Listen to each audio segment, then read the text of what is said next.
Hello hello বন্ধুরা, তোমরা সব কেমন আছো? আশা করি সব ভালো আছো। আমিও খুব ভালো আছি। আবারও চলে এলাম প্রতিদিনের মতন কিছু মেনু নিয়ে। আজকে সানডে স্পেশাল মেনু হলো, প্রথমে হচ্ছে গরম গরম ভাত,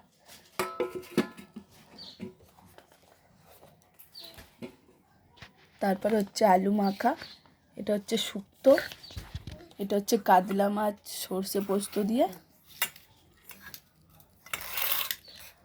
আর এটা হচ্ছে শাক ভাজা, তার সঙ্গে একটা বেগুন ভাজা।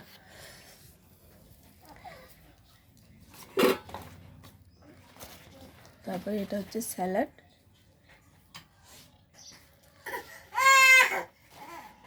শসা, টমেটো, গাজর, পেঁয়াজ।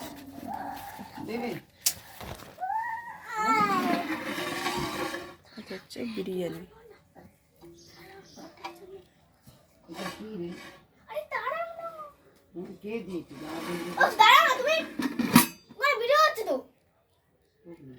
ব্যাস, কথা উঠে গেছে।